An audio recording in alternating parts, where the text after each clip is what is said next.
Hi everyone, and welcome back to part 2 of my top 50 comics in my collection video. As you can see, we've switched locations.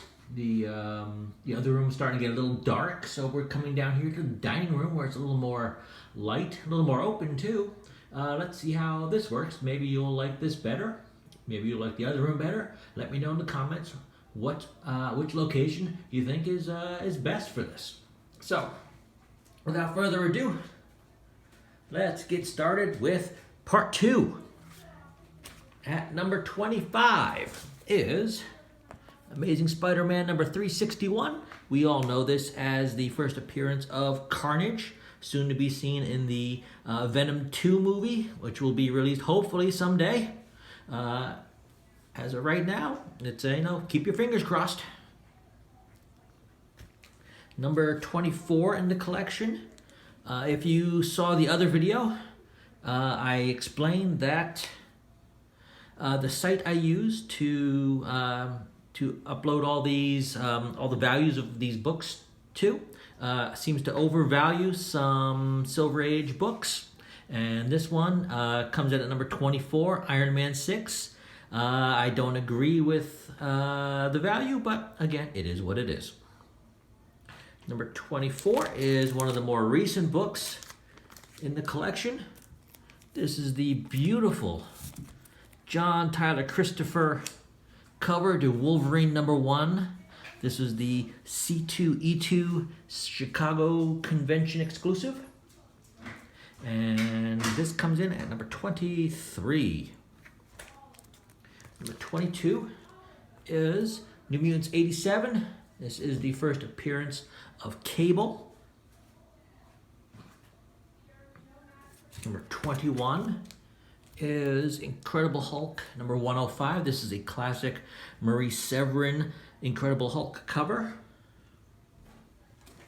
Number 20 happens to be one of my favorite books in my entire collection. This is Tip Top Comics number 187 from 1954, I believe. This is a very early Peanuts cover, one of the very first ones ever done. So on to number 19, which is Iron Man number 9. I think this is a reprint of a Tales of Suspense issue, or Tales to Astonish issue, one of those two. But it comes in at number 19 on my list. Some Bronze Age goodness here at number 18. This is Daredevil number 168, the first appearance of Elektra. This is going to take a little bit of setup. See if that works. Yes. Number 17 on the list is DC Comics number 26, graded at 7.0. This is the first appearance of the new Teen Titans, and the characters specifically Cyborg and Starfire and Raven. Also features a really nice Jim Starlin cover and Jim Starlin backup story. Let's see, where are we now? Number 16.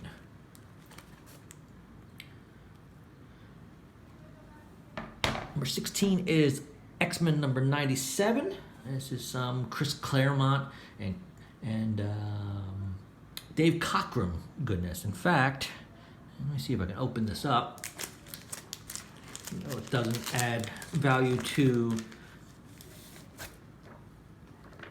the online site. This, if you can see, is actually signed by the artist Dave Cockrum. I don't know if I bought it this way. I don't remember ever meeting him, but it's got a Dave Cockrum signature in it. Moving on to number 15. This is X-Force number 11. This is the first appearance, or the first true appearance, or the first real appearance, or the first appearance of the real Domino. We're not really sure because this character first was introduced in New Mutants 98, and fast forward 13, 14 issues later, we get the revelation that Domino was really a copycat, and this is the true first Domino. But anyway, I got this signed by Rob Liefeld. That comes in at number 15. Number 14.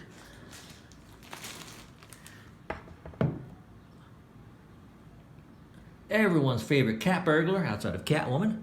Amazing Spider-Man number 194, the first appearance of Felicia Hardy, the Black Cat.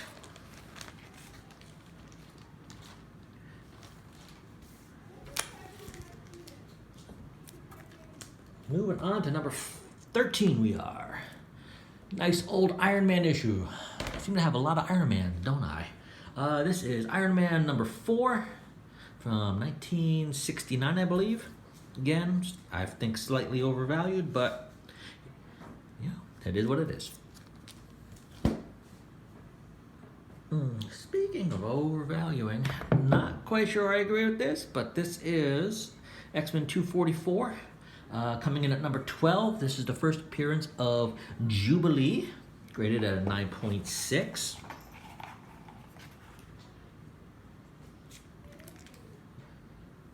Number 11, we're almost to the top 10. This is Omega Man number 3, the first appearance of Lobo. One of the few books I've ever bought graded, but I had some extra money lying around, and I thought this is a character that has some good spec value, and maybe they'll do something with him in a future date, in a future movie. So that is number 11. This is quite possibly my favorite book in my collection. At number 10 is Fantastic Four number 50. This is a classic Jack Kirby cover, and I got Stan Lee to sign it. And it came back graded at a 6.0, which is a fairly decent grade. Nothing exorbitant, but it's solid mid-grade.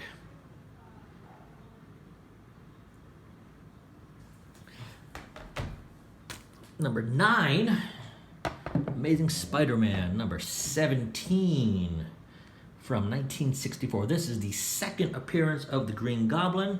I got this for $80 shipped, probably back in 2012. One of those things, you know, you're on eBay late one night just watching auctions, and this comes through, and it's going, this was like $60 at the time. I'm going, yeah, I think I could get on that. And went and I got it.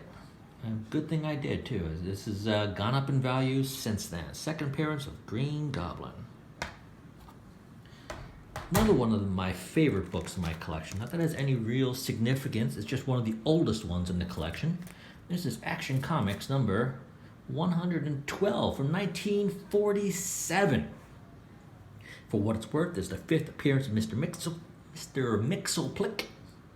And knowing that my mother wasn't even 2 years old when this book comes out really makes me happy that I have this in the collection. Number 7.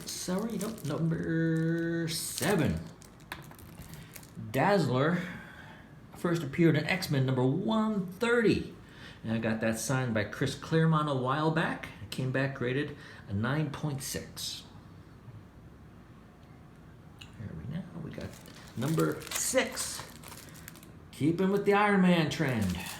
Iron Man number 2. Now this is a nice copy of Iron Man 2. Again, nothing really significant other than it's a nice high grade, low number of a Marvel comic from the 60s. And that comes in at number 6. A book coming in at number 5 is something that everyone should have in their collection, and probably does given the print run. New Mutants number 98, first appearance of everyone's favorite Gideon, and Copycat, who we alluded to a little earlier, and some guy named Deadpool. Number 4, I'm not going to start any trouble here. I'm just going to say this is Incredible Hulk number 180, graded at a 4.0, which has the first cameo appearance of some character named Wolverine. Coming in at number 3, the book everyone should have, but a lot of people do not. This is Conan the Barbarian number 1 from 1971, I believe. I mean, this, I said Iron Man 2 is a nice copy. This is a nice copy of a solid Bronze Age #1. So it's something I really should get graded. Getting to the big boys. Almost done, almost done. Number 2 on the list, Batman 227. This is a classic Neal Adams cover of a Detective Comics number 31 cover swipe, I believe that is, with the brooding gothic Batman overlooking the manor. That's just that should be one of everyone's top 5 covers, I think, in my mind anyway. Number 1, and there's no doubt that this is number 1 in the collection, X-Men #1. 1963, first appearance of Professor Xavier, Magneto, the 5 original X-Men, Cyclops, Iceman, Jean Grey, Beast, and Angel. I had to get a nice package together of cash and books, some of which hurt. My Spider-Man 300 went into this. My Spider-Man 361 graded 9.8 went into this. X-Men 94 went into this. X-Men 101 went into this. And a bunch of cash. But you know what? It's worth it. 7 first appearances. As classic Marvel as Marvel gets. And that will do it. Hope you all enjoyed it. I had a lot of fun putting this together and going through all the values and getting the books together, which I now have to put away. That's going to be a chore unto itself. Let me know what you think. Again, hope you enjoyed it, and I'll see you sometime soon.